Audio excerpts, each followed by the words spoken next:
Darker Pastures is a prairie gothic horror anthology and contains scenes and themes which some listeners may find distressing. For specific content warnings, please always be sure to check the episode notes and listen at your own discretion. Thank you for tuning in.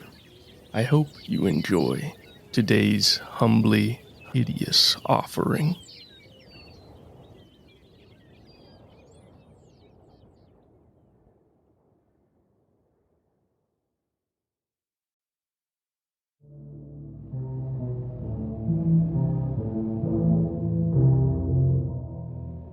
Halloween has long been believed a time of convergences, of bleeding and seeping and creeping, a twilight time. It is when the daylit world of humanity is commingled with the shadow world of the unknown and the unsettling.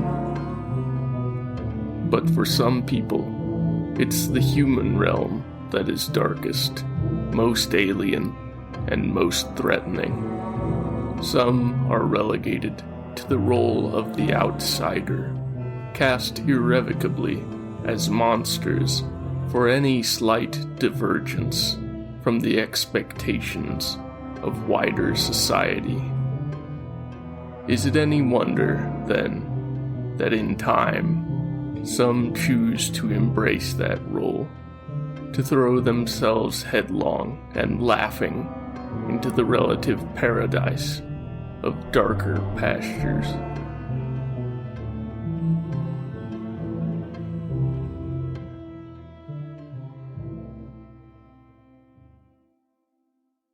Halloween Special, Gloaming.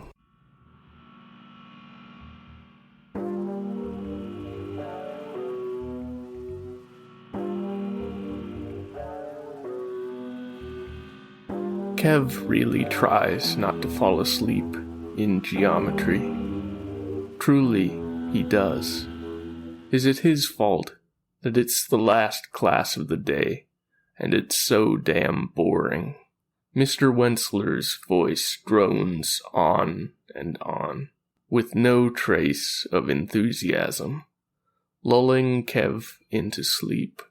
And before he knows it, the teacher's pudgy, hairy hand is slapping down on his desktop and scattering the dream that had just begun to coalesce behind his eyes.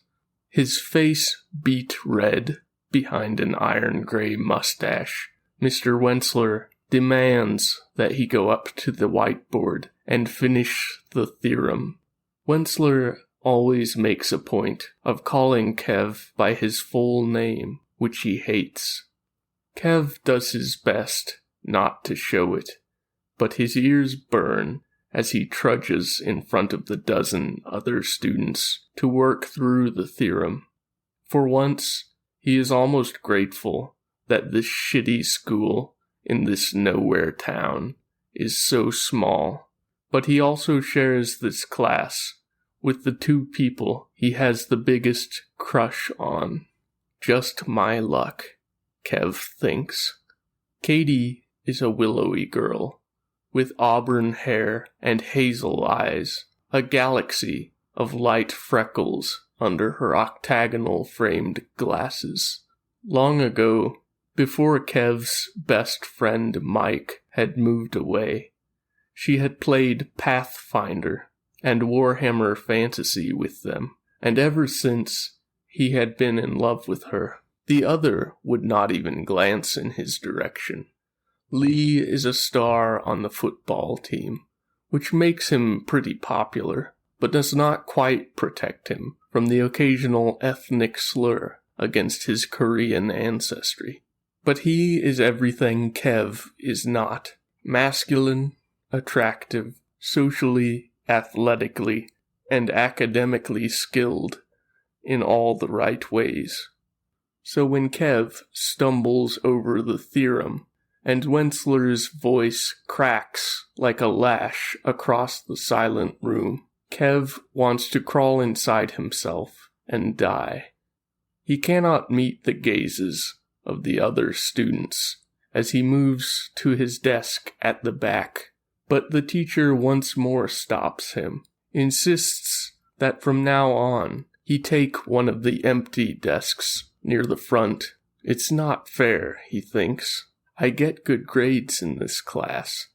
When the school bell rings, he practically runs out, racing to escape the shame, but finding it has clambered into his chest, hollowed it out, and nested there.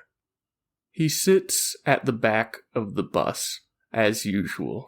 His home is the third to last on the route, far from town.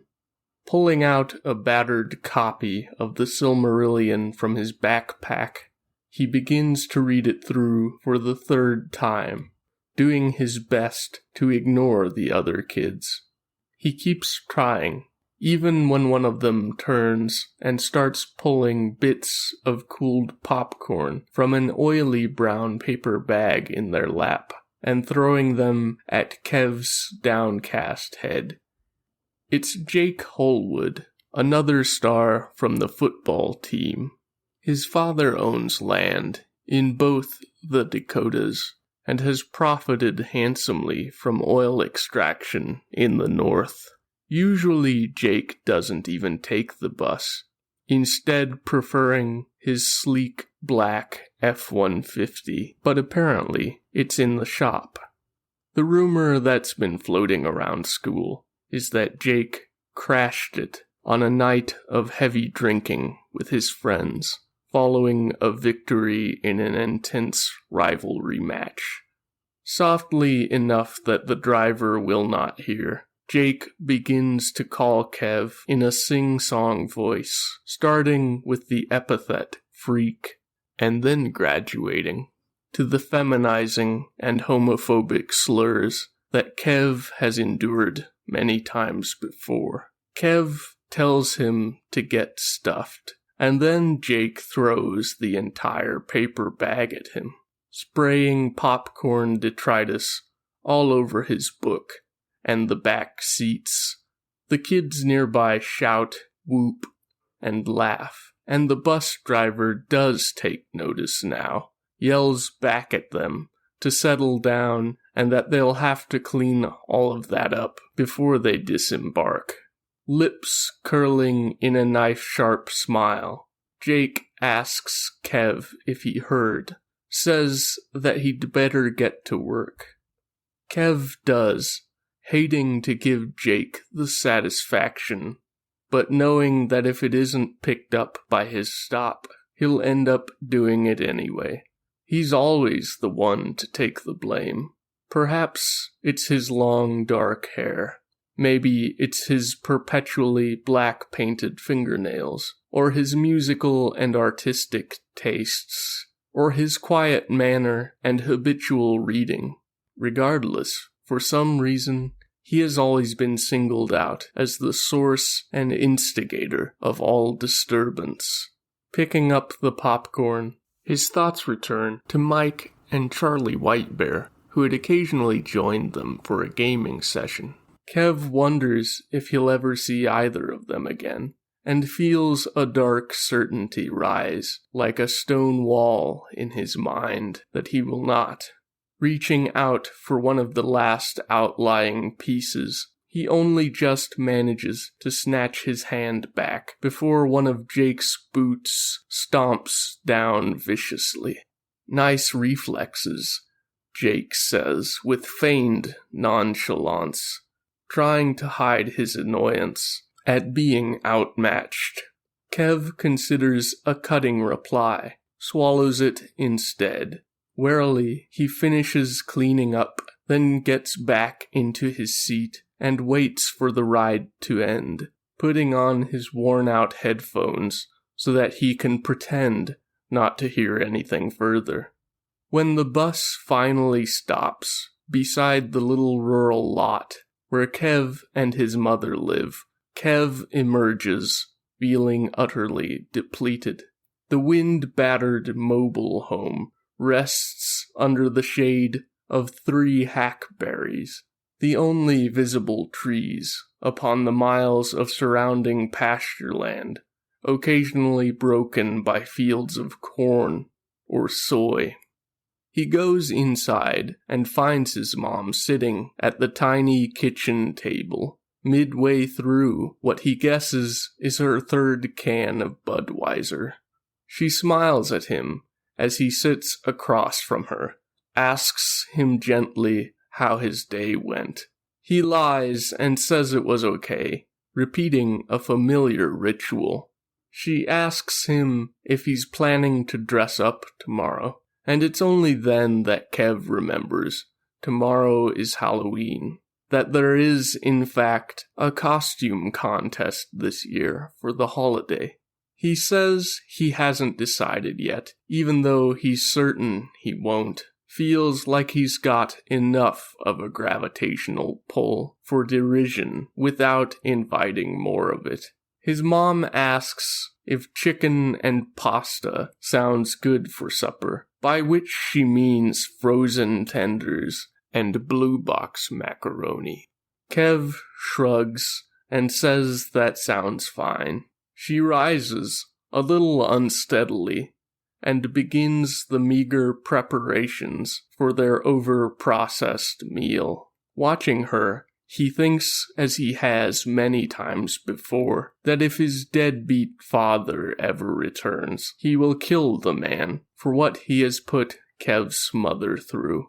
Raising a child alone in a rural community where sometimes the neighborly smiles are just a mask for judgmental murmurings has worn her already strained spirit thin. Kev cannot remember a time since he was 10 that his mother has worked fewer than 2 jobs. Feeling another wave of hopeless exhaustion flood through him, Kev stands and goes to his cramped bedroom, hooking up his old second-hand Gibson Flying V, the most expensive and most thoughtful gift his mother has ever given him, and one he still treasures dearly. He slings the strap over his shoulder, summons thunder to drown out the dark whispers behind his thoughts. In the morning, he surprises himself by choosing to dress up after all. The idea had sprung fully formed into his mind in the instant of waking, infused with the knowledge that all of the elements were at hand. For their erstwhile band, Gloaming would, and in the years of tabletop gaming before that, he and Mike had acquired props that they thought elevated their immersion, and then their stage presence. Kev had kept those, even though both the band and their weekend gaming sessions are now forever relegated to the past, perhaps as a way of remembering a period when there was more happiness in his life. He composes his costume, a Grim Reaper-like concoction of black robes and hood, but instead of the usual face, he chooses a wolf skull mask, and in place of the scythe, he carries a heavy, intricately carved walking stave his mother bought him long ago at a touristy trading post near the Black Hills, another relic from better times. His mother, bleary-eyed from a mix of alcoholism and overwork, brightens when she sees him, in a way that almost breaks his heart. Flashing her rare and beautiful smile, she claps and dances excitedly, saying that she loves his costume and that it is very spooky. Despite himself, Kev feels a warm, golden glow swell around his heart and radiate out through his body. As he leaves the house and walks toward the dirt road, waits for the yellow bus to arrive, he feels a strange and wondrous sensation of lightness, of possibility, that he cannot remember ever having felt before. When they reach the school, some of the students also applaud his costume, but only those that didn't ride the bus do not know what face lies behind the mask. When classes start and Kev is forced to reveal himself, the appreciation for his costume suddenly evaporates. At 10 o'clock, when everyone who wore a costume gathers in the gymnasium to display their costume for the contest, he receives not a single vote. This doesn't surprise him, not really, but that wonderful inner light his mother's visible joy had kindled has now diminished to the barest of flickers. A thought keeps coming to him as he sits through his classes, a remembrance of how much he loved Halloween as a small boy. It had felt like a magical time, eerie and even frightening, but always in a thrilling and fun way, perhaps because, deep down, he had always known that he was safe. He misses that depth of emotion. He feels numb now, deadened, capable only of veering between gray hopelessness and dark anger. But then, over lunch, as he sits at the usual lonely corner, far from his fellow students, Katie sits not so far from him, offering a brief smile when he looks at her in surprise. She says softly that she likes his costume. The inward glow rekindles. Afterward, as the lunch period draws toward its close and the students congregate in the common area or linger around their hallway lockers, he finds Katie standing with a small group of her friends. The others look at him in mute distaste and disperse when he draws near, but Katie remains.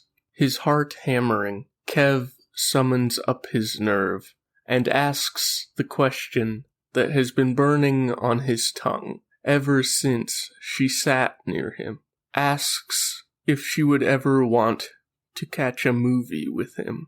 "Sorry," she says, "I can't date someone like you." Kev recoils, the words hitting him almost as palpably as an open palm. He had been prepared for rejection, even expected it.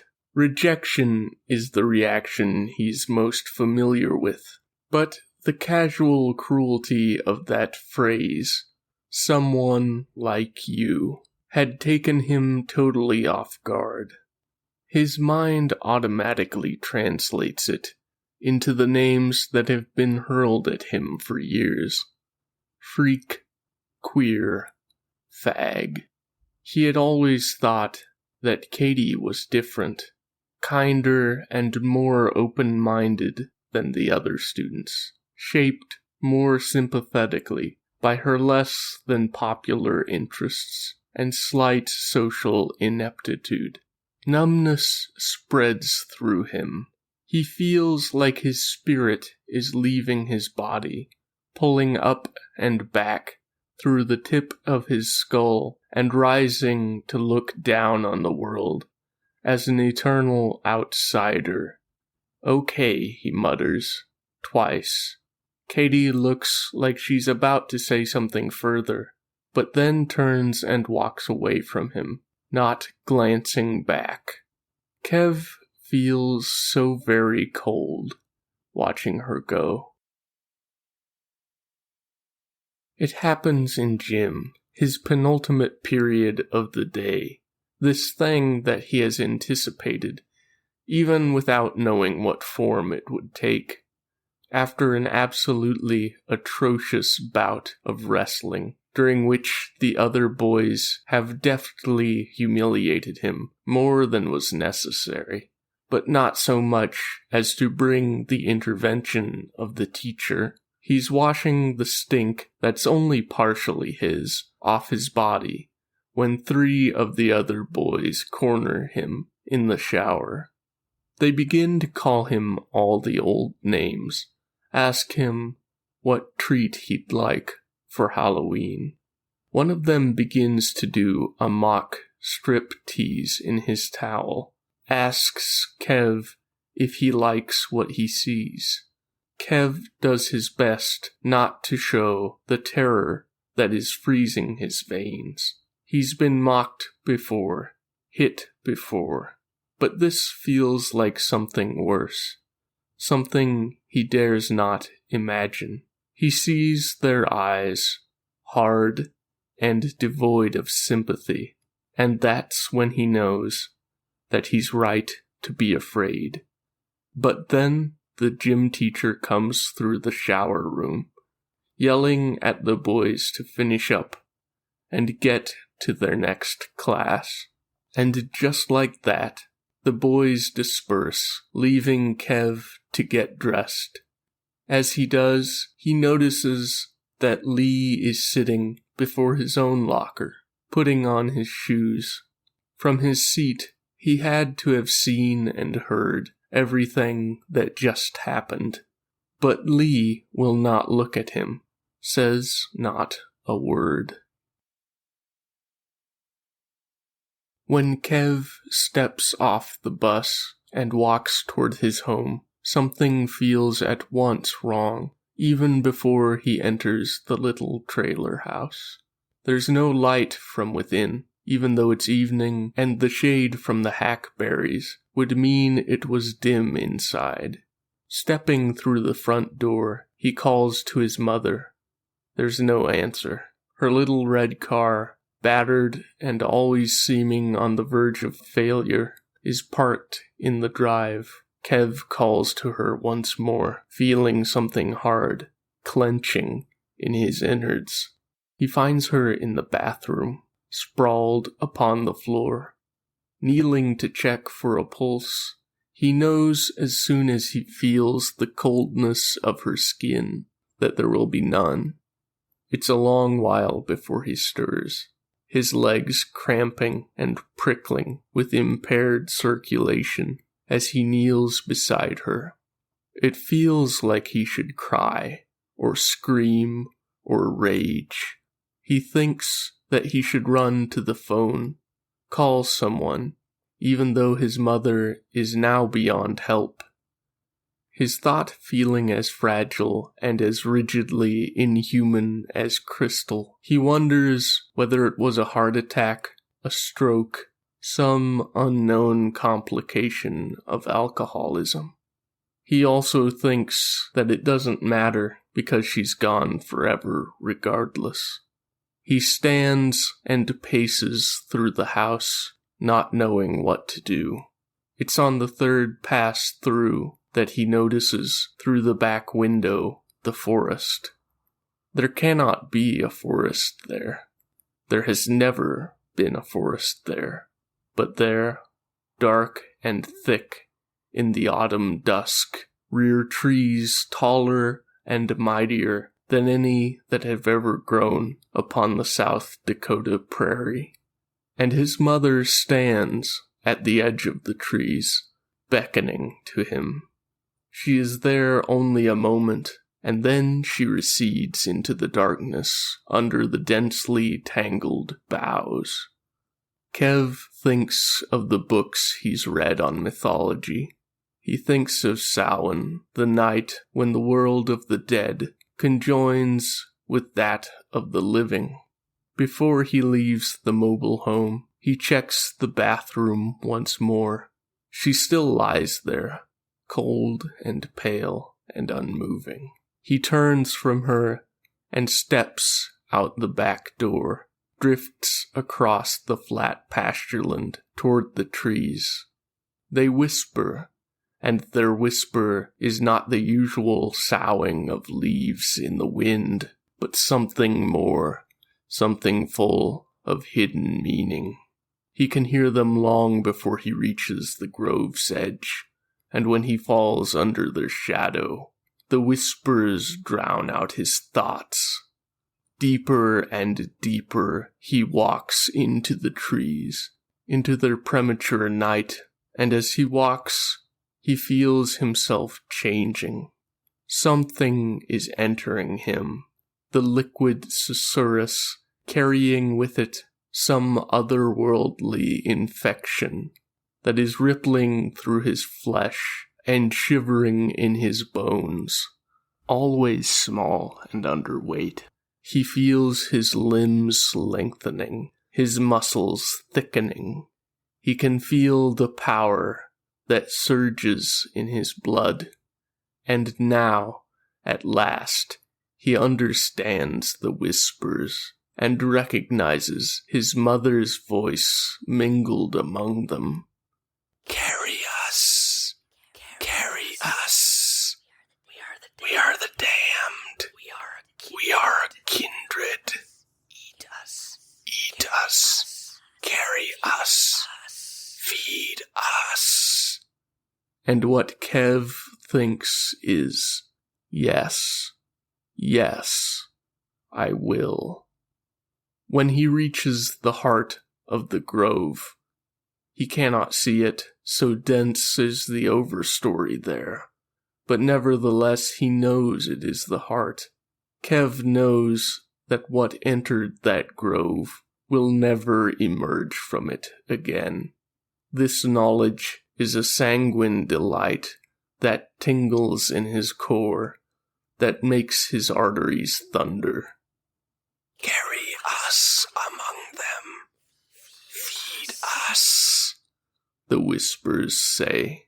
Kev rears back his head, howls his answer into the October night. He thinks, as stupid as those boys were, perhaps they were right, and it is indeed time to indulge himself, to go trick-or-treating. He will feed his new appetite, feed the hungry, angry dead within him, as they have never been fed before.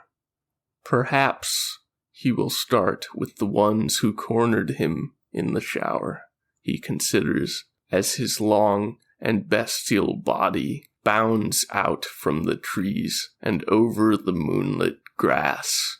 Or perhaps he will start with Jake, with Katie, with Lee.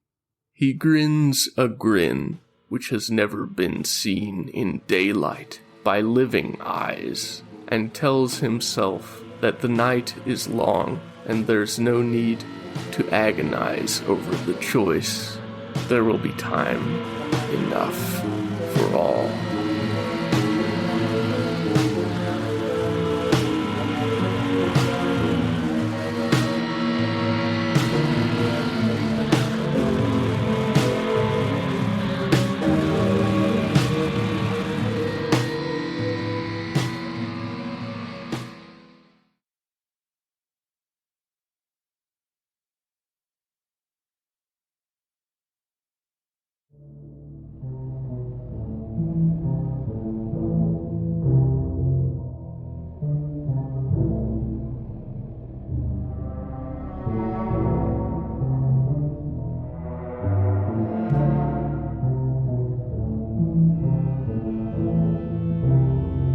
Story, narration, editing, and musical arrangement by Lars Mullivand.